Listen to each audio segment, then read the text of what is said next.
예를 들면 방언기도 같은 특별한 기도를 한다든가 혹은 안수에서 병을 낫게 하는 어떤 특별한 영적 은사를 발휘한다든가 아니면 그저 경건하고 아주 거룩한 모습을 갖는다든가 뭐 이런 식의 어떤 영적 차원의 모습을 그려주는 것이 성령 충만이라는 과제의 개념이 아닐까 생각됩니다.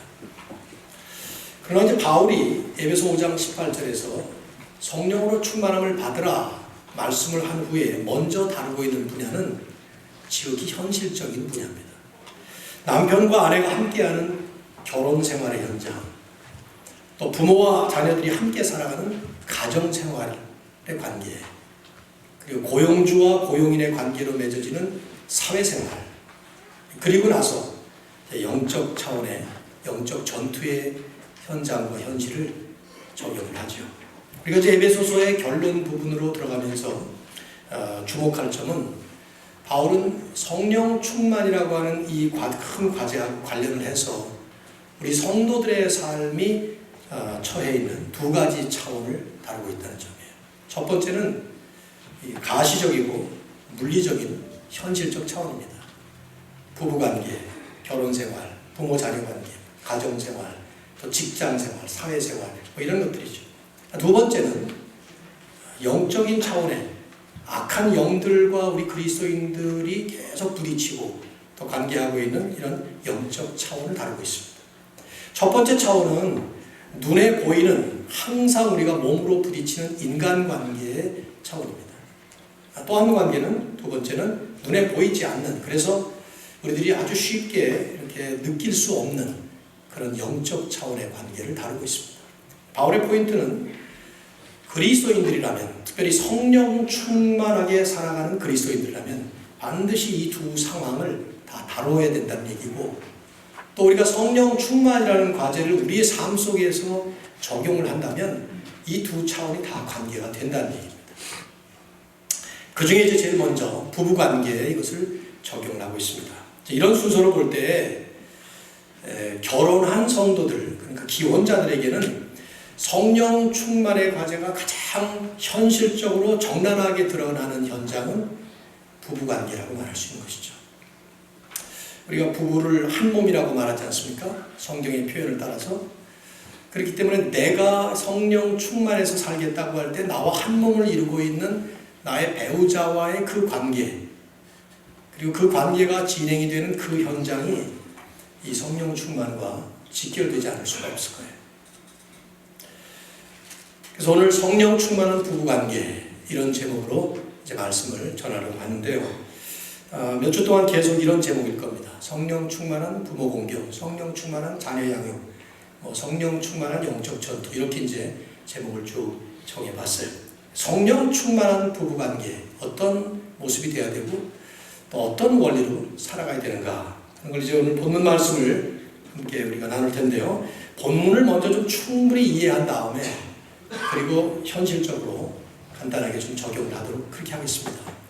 왜냐하면 제가 한 두 가지 먼저 말씀을 전하기 앞서서 잠깐 언급을 해야 될 부분은, 첫째는 이 결혼 생활, 부부관계 하면 우리들에게는 의례껏 선입견이 다 알고 있다고 생각이 돼요. 특별히 결혼하신 분들, 결혼을 해서 한 1년만 지나면, 또 결혼 안 한 사람들도 마찬가지, 다 알고 있다고 생각해요. 보통 저처럼 한 30년 이상, 38년 된 것 같은데요. 저보다 더 훨씬 더 오래 하신 선배님들이 많이 계시고, 그러다 보니까 결혼 생활 그거 뭐 그렇게 심오한 무슨 성경적 진리를 찾아봐야 되나 그런 생각이 듭니다. 너무 상식적인 것 같고 너무 당연한 것 같은 생각이 들어요. 이 말씀도 여러분이 잘 아시는 말씀입니다. 결혼식 갈 때마다 자주 쓰잖아요. 아내들은 남편을 순종하라, 남편은 아내를 사랑하라 뭐 이런 건데, 사랑하고 순종하고 뭐 이거 뻔히 아는 것 같다는 그런 생각이 들지만, 이게 성령 충만이라는 큰 그림 속에서 되는 것이고, 바울이 에베소서라는 교회론을 설명하면서 지금 이 말씀을 하고 있습니다. 교회론이 단순히 지상교회가 아니라 우주적 차원의 교회론이에요.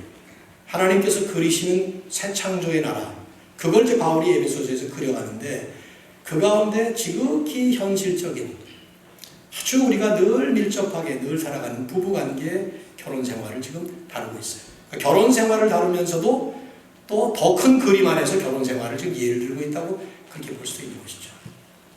또 하나는 이 자리에는 지금 이 말씀이 직접 해당이 안 되는 분들이 있을 수 있습니다.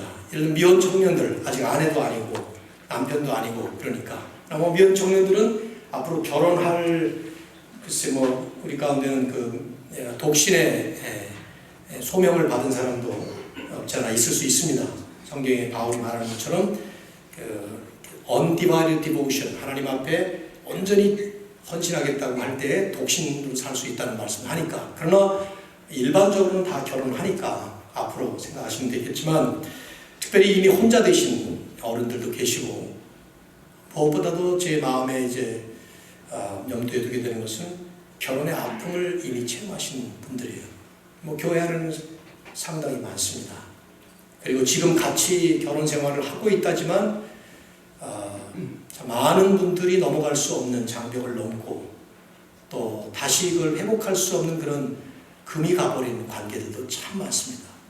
그래서 남들이 보기에는 아무렇지도 않게 볼 수 있지만 본인들은 정작, 저는 그런 말 참 많이 들었어요. 목사님 이렇게 살기보다는 차라리 헤어지는 게 낫지 않습니까? 지옥이 따로 없습니다. 이런 얘기를 하는 분들도 저는 목회 현장에서 참 많이 경험을 했습니다.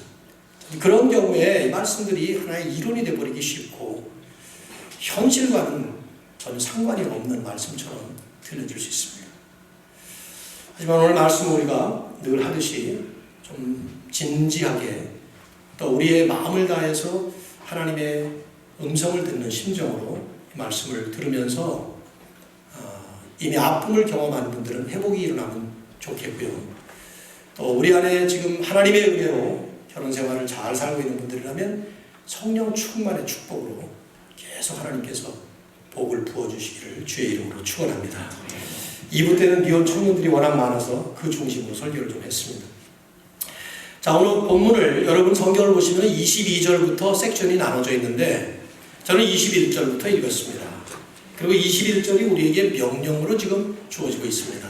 제가 잠깐 문법적인 설명을, 이게 좀 전문 용어지만 써야 될 것 같은데요. 18절에서 사도 바울이 명령으로 성령으로 충만함을 받으라 말씀한 다음에 19절, 20절, 21절에 4개의 분사를 쓰고 있습니다.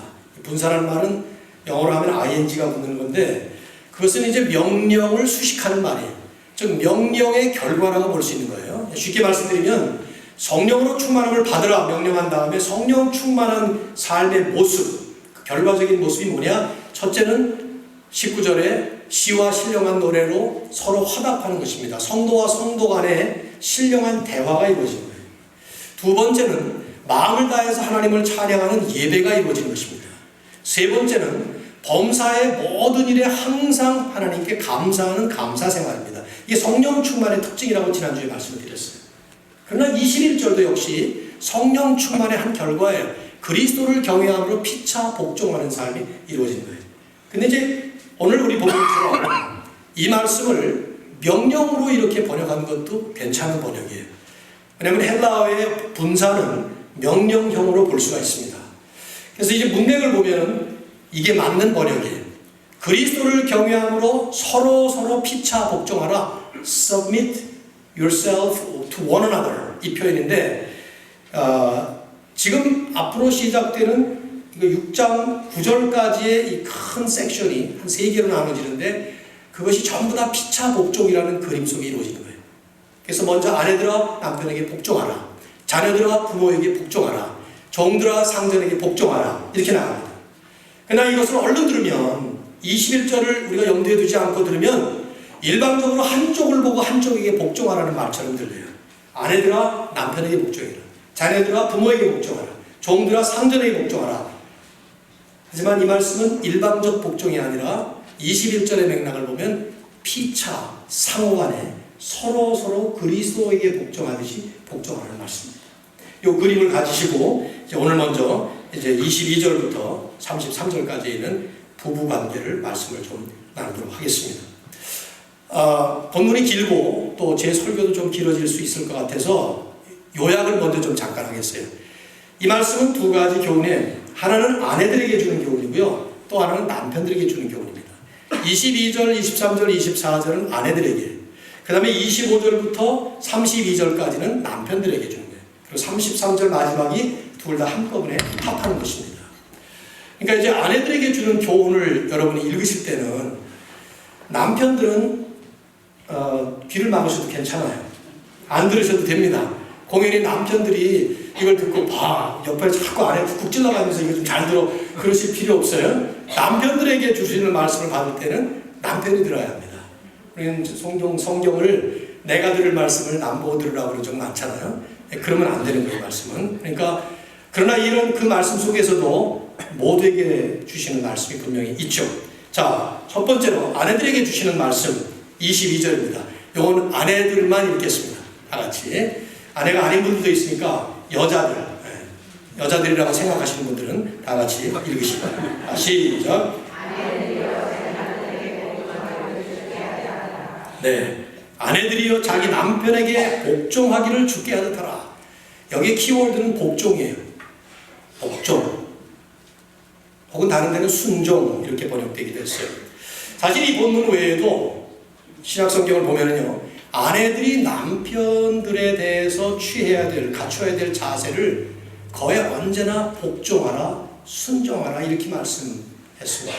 골로새서 3장 18절을 보면 아내들아 남편에게 복종하라. 베드로전서 3장 1절을 보면 아내된 자들아 자기 남편에게 순종하라. 이 복종 순종이 같은 말이에요. 헬라어의 후포타소라는 말인데, 즉 남편에 대해서 아내가 가져야 될 그런 입장이나 자세를 성경은 일관성 있게 그냥 복종하라, 순종하라 이렇게 말씀하고 있습니다. 자, 이게 무슨 뜻입니까? 복종하라, 순종하라 하는 말의 뜻이 뭡니까? 우리말의 어감처럼 뭐든지 시키는 대로 그냥 무조건 절대적으로 복종하라 그런 뜻이 아닙니다. 그런 감을 갖게 되는 말인데 그게 아니에요. 이 복종하라, 순종하라의 이 말의 원뜻은 복종의 대상이 가지고 있는 권위, authority, 그 역할의 권위를 인정하라는 것이고, 그걸 인정하기 때문에 거기에 응당한 경의를 자발적으로 표시하라는 거예요. 그래서 33절에 가면 아내들에게 남편을 존경하라, respect라는 말을 썼어요. 다른 단어예요. 근데 그 단어는 사실은 더 강한 단어입니다. 헬라어의 phobio라는 말인데 영어의 phobia, 공포라는 말의 어원이 되는 말이죠. 그러니까 하나님을 우리가 두려워한다 할 때 영어로 fear라는 말을 쓰는데 그거와 같은 말이에요. 하나님을 벌벌 떨고 두려워하는 게 아니라 최고의 공경심을 가지고 하나님을 대할 때 표현을 하나님을 두려워하라 이런 표현을 쓰는데 그런 표현이죠. 즉 아내들이 남편에게 대해야 될 자세는 복종하라, 존경하라, 두렵고 떨리는 마음으로 받들어두라 그 뜻입니다. 오해하시면 안 됩니다. 이것은 여성이 남성보다 열등하다거나 남성이 여성보다 우등해서가 아닙니다. 가정이라고 하는 family, 이 가정이라고 하는 하나님이 설립하신 조직체 안에서 아내의 자리에 세워주신 그 사람은 남편의 자리에 세워진 사람에게 순종하는 거예요. 이 역할의 그 내용을 얘기하는 겁니다. 왜 그런가? 바울은 그 이유가 하나라고 얘기를 합니다. 하나님께서 남편을 아내의 머리가 되게 하셨기 때문이다. 그렇게 설명하죠. 23절 보세요. 23절. 이는 남편이 아내의 머리됨이, 머리이기 때문이다 하는 얘기예요. 본문의 말씀을 더 진행하기 전에 이 개념이 조금 우리에게 좀 필요해요. 특별히 아내들에게. 남편이 아내의 머리 된다. 헤드십. 우리말로 뭐 가장권이라고 할까요? 아무튼 이제 그런 걸 볼 수 있겠는데, 바울은 지금 에베소서에서 이 본문에서 자세하게 설명을 하지 않아요. 그러나 이제 바울이 쓴 다른 서신을 보면 고린도전서 11장 3절 이하, 그리고 디모데전서 2장 11절 이하에 보면 제법 상세하게 설명을 했는데 같은 원리로 설명을 합니다. 우리 그 여성도들이 조금 자존심 상할 만한 말씀이에요. 그 두 본문이. 그래서 제가 본문은 찾지는 않고 그냥 제가 발췌를 해서 설명을 드리겠는데, 고린도전서 11장 3절 이하에 보면 이런 말씀이 있어요. 들어보십시오. 각 남자의 머리는 그리스도요, 여자의 머리는 남자라. 그러면서 그 설명을 남자가 여자에게서 난 것이 아니요 여자가 남자에게서 났으며 또 남자가 여자를 위하여 지음을 받지 아니하고 여자가 남자를 위하여 지음을 받은 것이니. 그런 게 성경에 있었나 이런 생각이 들 만한 그런 식의 표현이죠. 이게 요즘 세상이 어느 때인데 도대체 성경은 도대체나 이거 뭐 이렇게 업데이트도 안 되나 이런 생각이 들 그런 말씀이죠. 네, 제가 결혼식에서 이 본문을 참 많이 쓰고 났는데 한번 그 고린도전서 11장 그 말씀을 한번 읽었더니 그냥 읽는 거 듣기만 해도 여성들의 얼굴이 울그락불그락 이렇게 되는 것을 아주 역력하게 느낄 수가 있었는데 그 말의 뜻은 뭐냐면 두 가지예요. 하나는 여자가 남자에게서 났다는 거예요. 하나님이 아담을 창조하시고 하와를 창조하실 때 하와는 그냥 흙에서 만드시지 않고 아담에게서 나오도록 했어요. 마치 소속이 되도록 그렇게 한 거죠. 두 번째는 여자가 남자를 위해서 창조됐다는 거예요. 그걸 바울은 명백하게 밝히기 위해서 그렇게 말했어요. 남자가 여자를 위하여 지음을 받은 게 아니라 여자가 남자를 위하여 지음을 받은 것이다. 이렇게 말씀하고 있습니다. 그것이 남자가 여자의 헤드십, 이 가장권, 그것을 가지는 하나의 근거로 얘기하는 거예요. 창조 섭리 가운데 담겨져 있다. 디모데전서 2장 11절 이하는 조금 더 기분 나쁜 표현들이 있어요. 그 안에 여자는 일체에 순종함으로 조용히 배우라. 여자가 가르치는 것과 남자를 주관하는 것을 허락하지 아니할지니 오직 조용할지니라. 그 글자 그대로 be quiet 라는 말을 쓰고 있습니다. 여러분 여기서 제가 이 말씀을 다 강해하는 것은 목적이 아닙니다. 설교에. 이 말은 여자들은 입 다물고 벙어리처럼 살아라 그 뜻이 아닙니다. 이 얘기는요. 남편과 아내의 관계에 있어서 표현을 지금 그렇게 하고 있는 거예요. 근데 그 표현이 뭐냐면 여자는 일체 순종함으로 조용히 배우라. 순종이 핵심이에요. 거기에. 근데 거기 이유를 설명하고 있어요. 이는 그 이유가 뭐냐. 아담이 먼저 지음을 받고 하와가 그 후며 또다시 나오는 창조의 순서예요. 아담이 먼저고 하와가 그 후다 이거죠. 그 다음에 아담이 속은 것이 아니고 여자가 속아서 죄에 빠졌습니다. 그 죄를 지을 때 하와가 먼저 나서서 죄를 짓고 그 다음에 아담을 죄에 빠뜨리는 그것을 얘기하는 거예요.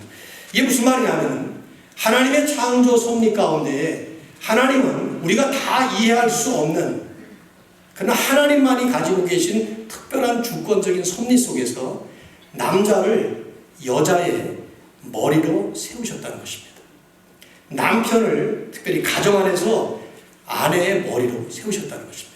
싫든 좋든 상식적으로 논리적으로 이것이 납득이 되든 안 되든 하나님이 창조 섭리 가운데 이걸 넣으신 거예요. 남자의 헤드십을 말이죠. 그러니까 남자가 여자의 남편이 아내의 머리 된다 하는 이 얘기는 그렇기 때문에 어떤 문화권, 어떤 사회, 어떤 현장, 어떤 시대에만 적용되는 것이 아닙니다. 동양 문화다 이렇게 얘기할 게 아니에요. 그냥 창조 섭리이기 때문에 사실은 어느 시대, 모든 문화, 모든 현장에 다 적용되어야 되는 universal principle이에요. 하나님의 법칙이라는 말이죠. 물론 하나님은 여성이나 남성을 둘 다 차별 없이 하나님의 형상을 따라 창조하셨습니다. 그렇기 때문에 남성이나 여성 모두 다 동등하게 하나님의 형상을 닮은 아주 존귀한 동등한 존재들입니다. 이거는 똑같아요. 어느 한쪽이 우월하거나 어느 한쪽이 열등한 존재가 아니에요. 그러나 이제 그러면서도 하나님은 이 둘을 서로 다른 역할의 자리에 놓으셨어요. 그것도 역시 한쪽이 위라고 보시면 안 돼요. 마치 남자가 사수가 되고 여자가 조수가 된 것처럼 이렇게 보시면 안 됩니다. 물론 돕는 배필이라는 말이 나와요. 그러나 돕는이라는 말이 헬퍼라는 단어는 구약 성경을 보면 하나님에게 많이 쓰였던 단어예요. 하나님은 우리 우편 그늘이 되시나니 우리를 도우시는 분이시라. 그 말은 내가 사수고 하나님이 조수라는 뜻이 아니죠. 내가 하나님 이거 좀 해. 이거 좀 해. 뭐 이런 식으로 내가 하나님에게 막 명령하고 하나님 그걸 따라서 하는 조수가 아니란 말이에요. 그분이 없이는 나 혼자는 못한다. 그 뜻의 돕는 배필이라는 뜻이에요. 이 말의 뜻은. 이걸 지금 다 설명할 수는 없겠고 특별히 결혼관계에 있어서 하나님은 남편에게 아내의 머리 되게 하나님은 역할을 주셨어요. 그 자리에 세우셨습니다. 이건 사실은 남편과 아내의 관계인 가정에서만이 아니에요. 사실 많은 사회의 이론들에게도 마찬가지입니다. 그래서 보면은 자녀들과 부모에게 순종하라. 종들아 상전에게 순종하라. 이 종들 상전은 우리에게는 없는 지금 노예 시스템이기 때문에 그때 다시 설명을 드리겠습니다만, 고용인에게 고용주에게 순종하라 뭐 이런 거랑 마찬가지인데 나중에 설명을 하겠습니다. 흔히 이제 세상이 이 분야, 이 이슈에 대해서 오해를 하고 있는 것은 이 복종이라는 것이, 순종이라는 것이 마치 남녀의 본질적인 차이 혹은 인권적인 차이 혹은 인격적인 차이를 암시하는 것처럼 생각하기 때문이에요. 그러나 그것이 아닙니다. 성경은 결코 남녀가 본질적으로, 인권적으로, 인격적으로 전혀 차이가 없음을 말씀하죠. 역할의 차이뿐이에요. 역할의 차이. 그래서 이 복종의 과제는 제한이 항상 붙어요. 주께 하듯, 주 안에서 그리스도께 하듯 이걸 계속 붙이고 있죠. 다시 말씀드리면 순종이라고 하는 이 과제는 열등한 한 인격적 존재가 무등한 다른 인격적 존재에게 무조건 굴종하는 것이 아니라 하나님이 세우신 하나님의 섭리에 순종하면서 그 섭리의 일환으로 하나님이 세우신 원리를 따르기 위해서 하나님이 부여하신 그 역할의 본질적인 그 고유의 역할을 인정하고, 그리고 거기에 따른 자연스러운 당연한 반응을 보이는, 그것이 바로 이 순종이라는 말씀의 개념이에요. 그렇기 때문에 남편들은, 이제 남편들 귀를 여시고 들으셔도 돼요. 남편들은 그 권한을 함부로 남용하거나 오용할 수 없어요. 이게 그런 뜻입니다. 아내들아 자기 남편에게 그리스도께 하듯 순종하라 할 때 그리스도께라는 그 말에는 남편들 입장에서 그 말씀을 묵상해 본다면 남편들이 마치 그리스도와 같은 그런 모습, 그런 입장을 취할 때 그런 거예요. 자녀들아 부모에게 주 안에서 순종하라 할 때 부모는 무조건 자녀에게 강요할 수 있는 게 아니에요. 주 안에서나 자녀들을 가르치고 요구할 수 있는 거죠. 최근에 청년부의 한 커플을 제가 지도하면서 아주 참 큰 갈등을 겪었어요. 이 청년부의 두 사람이 너무너무 참 잘 갖춰져 있고 오랫동안 교제하면서 결혼을 준비해왔고, 뭐 자세한 얘기는 제가 안 하겠습니다만은 그런 관계인데 그 부모님 가운데 특별히 어떤 한 분이 참 세상적인 가치관으로 이걸 반대하는 것을 보면서 제가 국제전화를 여러 번을 했습니다. 그건 잘못입니다. 그것은. 그리고 자녀들이 순종해야 되는 거 아니냐 그래서 아닙니다. 주 안에서 순종할 수 있습니다. 공경은 무제한이지만 순종은 컨디셔널한 것입니다. 제한이 있습니다. 함부로 성경 활용하시면 안 됩니다. 하는 얘기를 하면서 저는 그들의 그 결혼을 도왔습니다. 그래서 결혼이 결정이 됐고 결혼을 이제 준비하고 있는 과정이 있는데, 너무 제가 현실적인 아주 구체적인 얘기를 해서 좀 죄송하지만 여러분들이 잘 모르실 청년이기 때문에 하는 것인데, 부모나 남편이나 상전이 함부로 이 권한을 남용할 수 없는 거예요. 여기 남편들이 아내를 마구 대할 수 있는 권리가 있는 게 아닙니다. 순종의 대상이라고 해서 부모가 자녀를 노엽게 할 수 있는 권리가 없어요. 그 다음에 나오잖아요. 상전이 종들을 위협적으로 대하지 말라 하는 말씀이 나옵니다. 이제 중요한 건 이제 이 말씀이 그렇기 때문에 아내들의 입장에서 남편들을 대할 때 그렇기 때문에 그 남편을 그리스도를 받들듯이 그렇게 받들어야 된다 하는 얘기를 하는 것이죠. 바울은 남편이 아내의 머리 된다는 사실을 더 설명하기 위해서 23절에서 뭐라고 말하는가 하면, 이는 남편이 아내의 머리 된 것이 그리스도께서 교회의 머리 된 것 같다 이렇게 말씀합니다. 그리스도께서 교회의 머리 된다는 게 뭡니까 여러분? 생각해 보십시오. 우리는 그리스도를 우리 교회의 머리라고 생각하고 그렇게 주님을 받드는데, 주님 입장에서 우리를 어떻게 취급하시나요? 주님이 우리의 머리 된다고 그래가지고 마치 무슨 폭군처럼 우리를 막 다루시거나 학정을 하시거나 그러지 않잖아요. 정반대로 머리 되시는 우리 주님이 교회를 잘 이끌어가시기 위해서 도와주시고 케어해 주시고 보살펴 주시고 그러잖아요. 바울은 이미 4장 16절에서 그런 얘기를 했어요. 그는 머리니 곧 그리스도라. 그에게서 온몸이 각 마디를 통하여 서로 연결되고 도움을 받음으로 결합되어 각 지체의 분량대로 역사하여 그 몸을 자라게 하며 사랑 안에서 스스로 세워가느니라. 그리스도가 머리 되시기 때문에 몸된 교회가 잘 자라도록 그리스도는 최선을 다해서 정말 세밀한 대회를 통해서 우리를 다스려간다 이 말이죠. 남편들이 머리 된다는 것이 그런 뜻이에요. 중요한 건 이제 여성들의 입장에서 아내들이 그렇기 때문에 그 남편을 주님처럼 섬기라는 것이죠. 그래서 다시 24절에 또 한 번 반복합니다. 여성들만 한번 읽어보세요. 24절 다 같이 시작. 그러므로 교회가 그리스도에게 하듯 아내들도 범사에 자기 남편에게 복종할지니라. 두 번을 반복하지 않았어요? 교회가 그리스도를 이렇게 잘 받들듯이 아내들도 남편을 잘 받들어야 된다 하는 말씀을 하고 있습니다. 이게 하나님의 법이에요. 하나님께서 세우신 원리라 이거죠. 근데 이제 현실은 이런 이상적인 그림과 너무 맞지 않는 현실이 참 많습니다. 남편들이 그리스도를 받들듯이 아내들이 받들어주지 못할 만큼 참 엉터리 같은 그런 모습을 보이는 분들도 있고, 신앙도 전혀 없고 인격도 전혀 부족하고 그런, 제가 많이 들었던 말은 그런 표현이에요. 제 남편은 어떻게 이렇게 미운 짓만 골라 해요. 그런 말을 참 많이 들었어요. 미운 짓만 골라 한다. 그 말을 들을 때마다 그 말이 무슨 이게 상용어구처럼 많이 사용되더라고요. 미운 짓만 어떻게 골라 합니까? 사람이 미운 짓, 그것만 골라가지고 그 미운 짓만 한다는 얘기인데, 그쵸, 미운 짓만 골라 하는 남편들도 문제지만 남편이 하는 모든 일을 다 미운 짓만 골라 한다고 생각하고 있는 여성들도 참 심각한 문제라는 생각이 좀 들어요. 근데 이제 성경을 보면 그렇게 미운 짓만 골라 하는 것처럼 보이는 남편이라 하더라도 그리스도를 받들듯이 받들고 주님을 섬기듯이 섬기라는 거예요. 제 얘기가 아니에요. 베드로 사도는 베드로전서 3장 1절 이하에서 명백하게 그렇게 말했습니다. 아내들아 이와 같이 자기 남편에게 순종하라. 이는 혹시 말씀을 순종하지 않는 자라도, 즉 남편을 얘기하는 겁니다. 말씀을 순종하지 않는 남편, 안 믿는 남편, 전혀 말씀대로 살지 않는 남편, 미운 짓만 골라 하는 남편, 거기다 집어넣으면 돼요.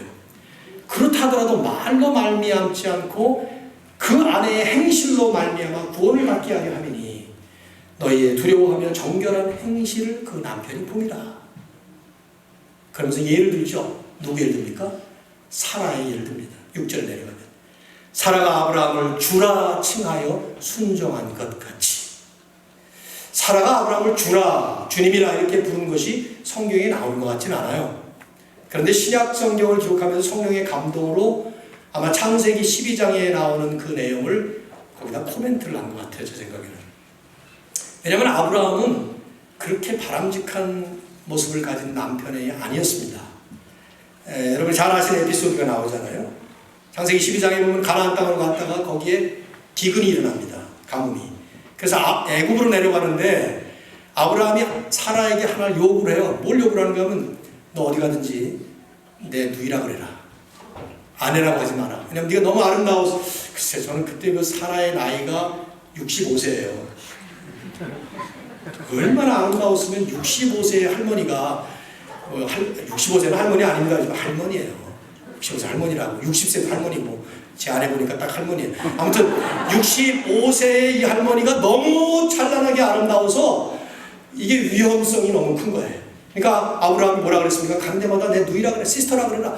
그 바람에 자칫하면은 바로의 궁전에 끌려 들어가서 일 당할 뻔했잖아요. 변을. 하나님이 막지 않으셨으면 거기서 그는 변을 당할 뻔했습니다. 나는 이제까지 내 아내를 그렇게 취급해 본 적이 한 번도 없습니다. 우리 교회 성도들 중에 남편들이 그런 식으로 안 해보고 너 죽고 나 살자 이런 사람 아마 내 생각에 뭐 있을지도 모르겠지만 없을 거라고 생각돼요. 그런데 그런 남편을 사라가 뭐라고 칭했어요? 주님이다. 주님이다. 여성들이 할 말이 많은 것 같은 얼굴 표정으로 지금 저에게 보고 계셔서 제가 참 지금 계속 설교하기가 좀 민망하긴 합니다만은 제 얘기가 아니라 하나님의 말씀입니다. 하나님의 말씀. 실천 적용은 뒤로 좀 미루고 이번엔 남편 차례 들어가야 되겠죠? 너무 여기서 오래 끌면 목사님도 남자라 저렇구나 뭐 이러면서 남편 얘기는 조금 하고 여자 얘기는 이거 재는 사람 있을 거예요. 여자는 30분 하시고 남편은 10분 딱 하고 끝냈다 뭐 이런 식으로 할 것 같은데 제가 그런 의도는 없습니다. 여기 여성에 대해서는 석 절만 얘기하고 남성에 대해서는 훨씬 더 많은 절을 얘기하고 있으니까 할 말이 많겠지만 핵심은 간단해요. 25절에 말씀하고 있어요. 자, 남편들이 이제 읽겠습니다. 남자들 다 읽겠습니다. 시작. 남편들아 아내 사랑하기를 그리스도께서 교회를 사랑하시고 그 교회를 위하여 자신을 주심같이 하라. 거기까지만 듣겠습니다. 아내들에게 주시는 말씀의 키워드가 순종 혹은 복종이라면 남편들에게 주시는 말씀의 키워드는 또 교회를 사랑하시고 그 교회를 위하여 자신을 주심같이 사랑하라. 그리스도가 교회는 건물이 아니에요. 믿는 성도들을 전체를 얘기하는 것이지 성도들을 사랑하셔서 한 것처럼 사랑하라고 말씀해요. 자, 그러면 그리스도께서 우리를 사랑하신 그 사랑이 어떤 사랑입니까? 이건 참 길게 좀 나눠야 될 얘기지만 짧게 간단하게 세 가지만 요약한다면 첫째는 무조건적인 사랑이죠. 주님이 우리를 사랑하실 때 우리가 자격 있는 대상이었기 때문에 사랑한 것이 아닙니다. 우리가 자격이 전혀 없는 죄인들인데도 무조건 unconditionally 우리를 사랑하십니다. 거기다 조건 달았다면 사랑 안 하죠. 둘째는 희생적 사랑이었습니다. 생명을 우리에게 바치시면서 주님의 생명을 피로 값주고 그리고 나서 우리를 사랑하신 sacrificial love였습니다. 셋째는 영원한 사랑이죠.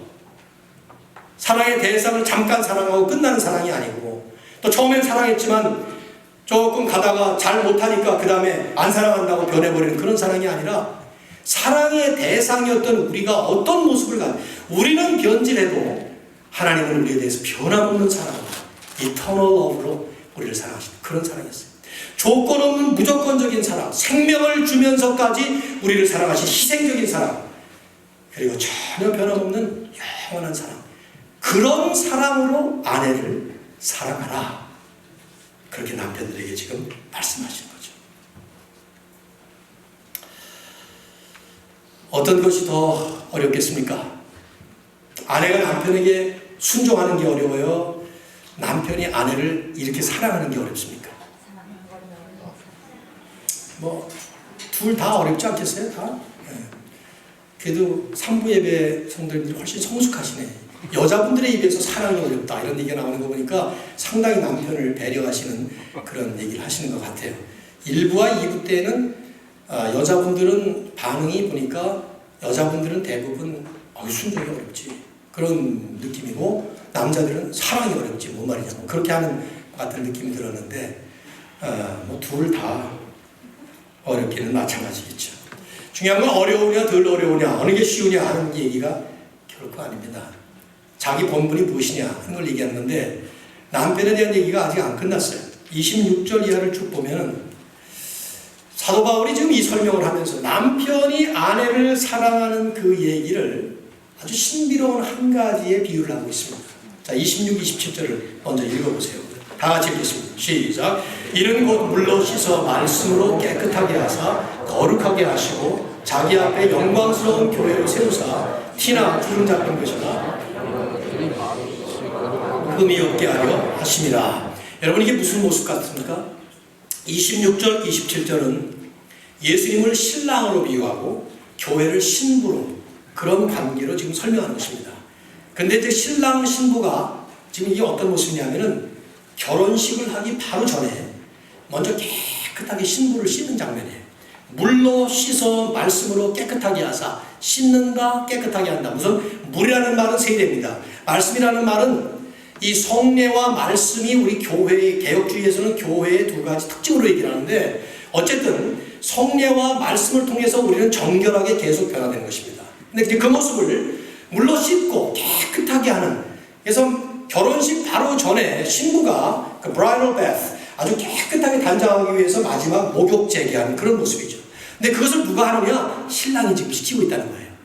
그래서 씻어주고 깨끗하게 하고 그를 거룩하게 좀 구별된다는 말이죠. 거룩이라는 말은 누구하고도 비교할 수 없게 구별을 시키는 겁니다. 신랑이 그 신부를 그리고는 자기 앞에 신랑 앞에 영광스러운 모습으로 세우기 위해서 여기 이제 교회로 나오지만은 신랑이신 예수께서 신부인 교회 모든 성도들을 그렇게 세운다는 것인데 그 모습을 지금 남편이 아내에 대해서 하는 모습으로 지금 설명하는 거예요.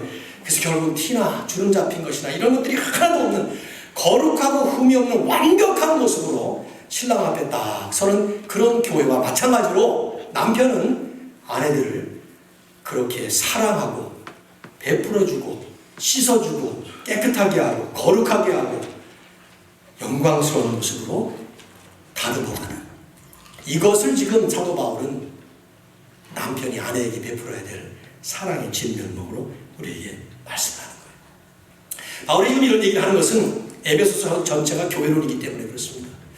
교회론 가운데 가장 신비로운 것이 뭐냐면 우리가 예수님을 믿게 되면 우리는 그리스도와 하나가 됩니다. 연합이라고 해요. 그것을 Union with God 혹은 Union with Christ. 그리스도와 우리가 하나가 되는데 이 하나 되게 하기 위해서 우리 안에 계신 성령께서 성령으로 충만히 역사하시고 성령이 충만한 상태가 그리스도와 완벽한 하나됨을 이루는 그런 상태인데 그 말씀을 설명하면서 지금 부부관계를 얘기하는 거예요. 남편과 아내가 정말 하나가 될 때, 완벽한 한 몸을 이루게 될 때 그 안에 그리스도와 성도, 그리스도와 교회의 하나됨의 신비를 체험하게 되는 거예요. 그리고 그 신비로움을 우리가 축복으로 누리게 된다는 것이죠. 그래서 바울은 여기서 이런 말을 해요. 31절 보세요. 그러므로 사람이 부모를 떠나 그의 아내와 합하여 그 둘이 한 육체가 한 몸이 될지니. 이게 어디 나오는 말이에요? 창세기 2장에 나오는 말씀이죠. 첫 번째 결혼인 아담과 하와를 하나님께서 줄에 쓰셔서 결혼시킨 다음에 이 말씀을 하셨어요. 그러므로 사람이 부모를 떠나, 남자가 부모를 떠나 그렇게 나오는데 뭐 사람이나 남자는 다 같은 말이에요. 히브리의 아담이라고 하는 말은 남자라는 말도 되고 사람이라는 말도 되기 때문에 혹은 아담도 될 수 있고 그 히브리 원어인데 아무튼 그래서 결국은 아내와 합하여 한 몸을 이룬다. 원 바디. 한 몸이라지만 한 영혼, 하나를 이룬다 이 말이죠. 원을 이룬다 이 말이에요. 그 하나 속에 결국 그리스도와 교회가 하나 되는 그 연합의 비밀이 있어요. 그래서 32절에 이렇게 말하죠. 이 비밀이 크도다. 나는 그리스도와 교회에 대하여 말하노라. 성령 충만함으로 인해서 남편과 아내가 완벽한 하나됨을 이룰 때 먼저 말씀하는 것까지 다시 떠올린다면 아내는 남편을 교회가 그리스도를 받들듯이 그렇게 순종하고 복종함으로 또 남편은 아내를 그리스도께서 교회를 위해서 자기 생명을 바쳐서 사랑하시고 깨끗하게 하시고 거룩하게 하고 그리고 신랑 앞에 서는 그 아름다운 신부의 모습처럼 그렇게 갖고 갈 때 그런 사랑으로 베풀어 줄 때 완벽한 하나됨을 이룰 때 그 안에는 교회와 그리스도가 하나가 되는 그 비밀의 역사가 열린다는 것이죠. 그러면서 33절에 결론을 맺기를 너희 각각 자기 아내 사랑하기를. 아까는 남자 먼저 얘기했는데 이번에 이제 여자를 향해서 남자가 하는 걸 먼저 얘기하죠. 각각 자기 아내 사랑하기를 자신같이 하고 아내는 자기 남편을 존경하라. 존경이라는 말은 좀 약해요. 두려워하라 그 말이에요. 공경하라 그 말입니다.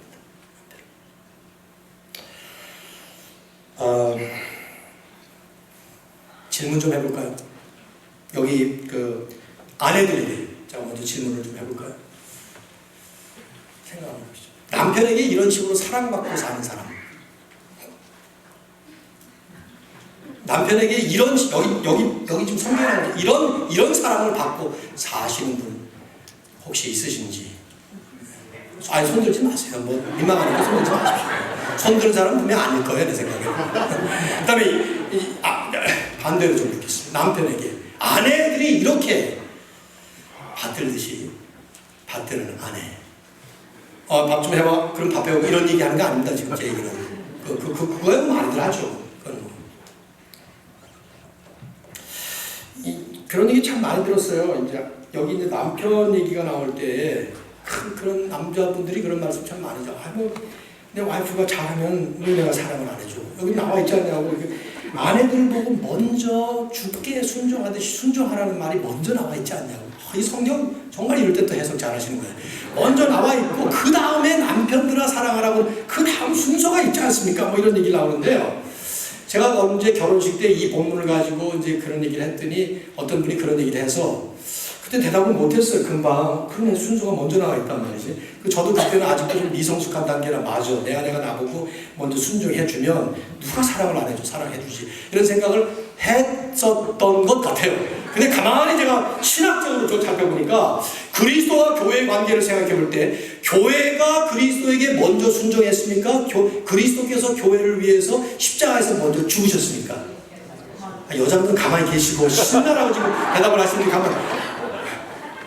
그리스도께서 하나님께서 자격 없는 우리들을 위해서 십자가에서 죽어주심으로 먼저 사랑을 베푸시고 그런 다음에 우리가 은혜를 입고 깨달은 다음에 하나님께 순종의 도를 알고 하고 있는 것이죠. 그렇게 본다면 순서는요 사실은 신학적으로 본다면 남편이 아내에게 사랑해 주는 게 먼저예요. 그렇게.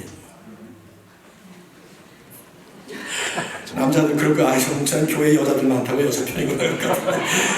그렇지 않습니다. 뭐 여기서 지금 순서를 따지는 게 아니에요. 그러다 보니까 앞에서는 아내들이요 먼저 나왔지만은 33절에 결론 맺기는 아내 사랑하기를 남편에게 먼저 얘기를 하고 있고 그 다음에 아내를 나중에 얘기하고 있죠. 우리는 이 말씀을 사실 그 당시 그 사회상을 생각해 본다면 참 파격적인 말씀이었어요.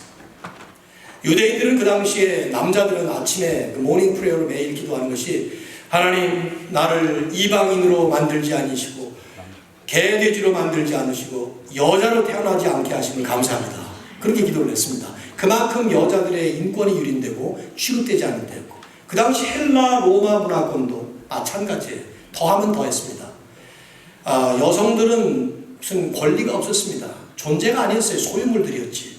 그래서 결혼하고 나면 완전히 남편의 노예처럼 그렇게 취급을 받던 그런 입장이었습니다.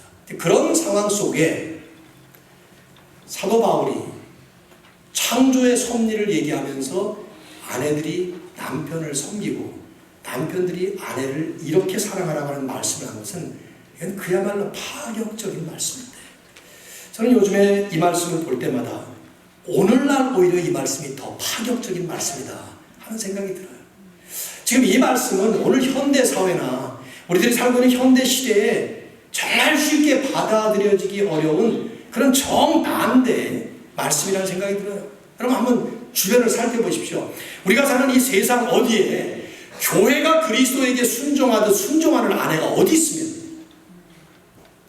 그리스도께서 교회를 위해서 생명을 바쳐서 사랑하고 이렇게 신랑이 친부를 가꾼 것처럼 결혼식만이 아니고 평생을 말이죠. 그렇게 사랑하는 남편이 어디 있겠냐 이 말이죠. 그러다 보니까 이런 말씀들은 너무 쉽게 옆으로 쳐버리는 거예요. 그냥 이건 그냥 이론이다 이상론이다 이렇게. 그리고 뭐 지금까지 내가 살아온 삶이 한두 해가 아니라 벌써 몇십 년이 됐는데 이제 와서 무슨 이런 말씀 가지고 뭘 어떻게 이런 생각이 너무 쉽게 드는 거예요.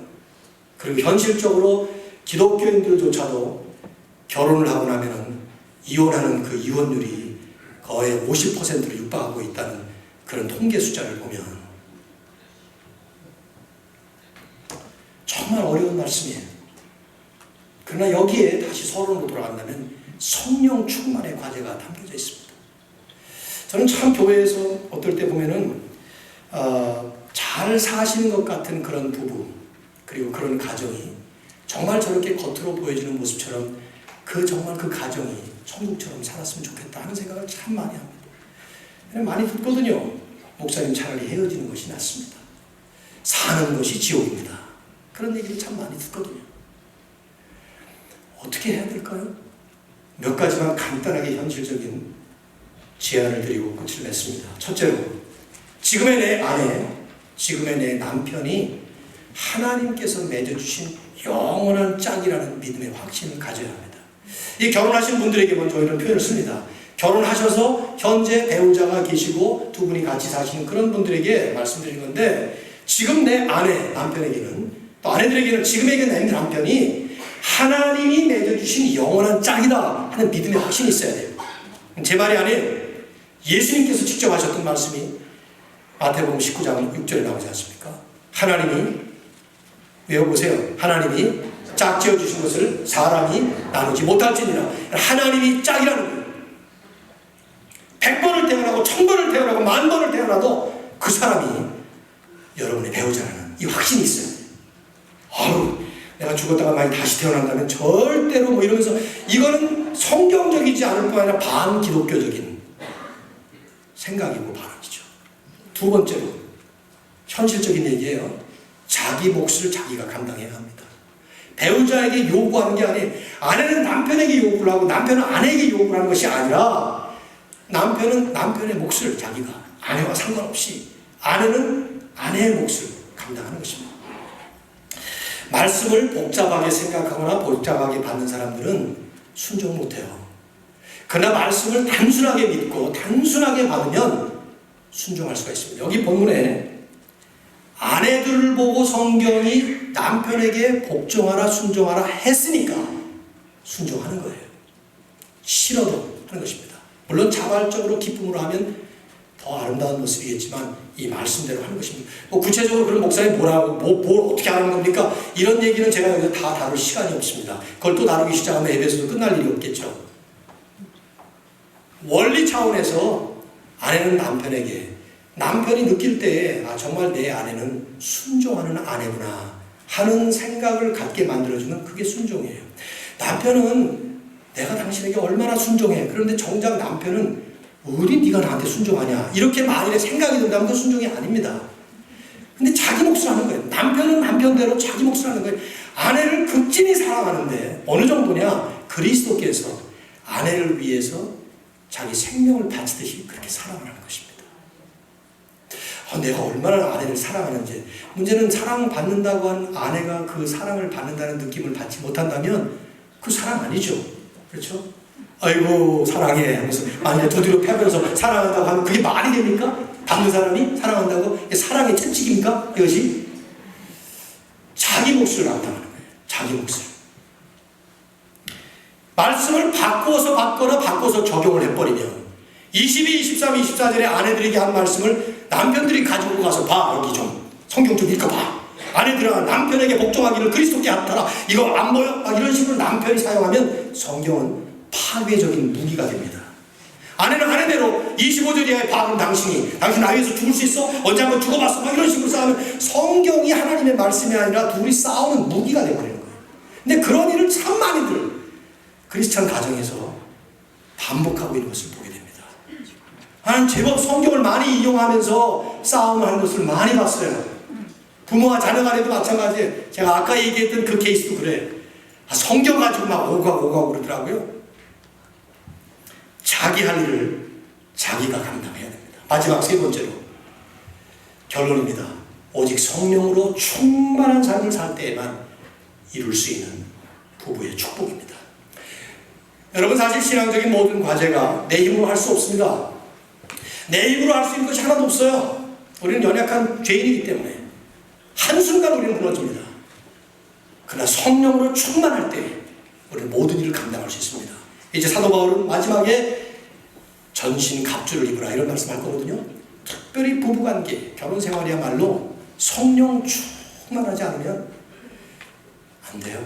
러시아 속담에 그런 게 있어요. 아들이 군대를 가니까 야 꼭 기도하고 가라. 그거 잘못하면 큰일 난다. 군대 제대했습니다.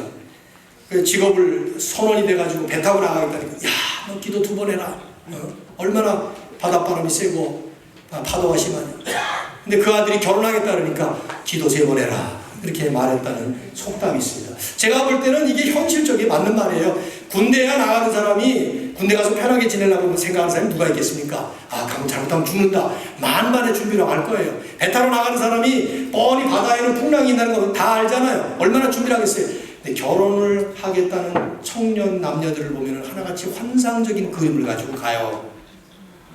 근데 그 환상이 깨지면서 너무 쉽게 무너지는 걸 볼 때 결혼생활, 부부생활이야말로 성령의 역사가 강력하게 역사하는 현장이고 그렇게 하셔야만이 또 그렇게 하실 때 우리가 세상에서 얻을 수 없는 누릴 수 없는 하늘의 놀라운 축복을 누리게 되는 줄 믿습니다. 오늘 이 자리에 특별히 아픔을 이미 체험하신 분들 혹은 이미 지금 현재 진행형으로 겪고 계신 분들이 계시다면 우리 하나님이 이런 진정한 축복을 회복시켜 주시기를 주님의 이름으로 축원합니다.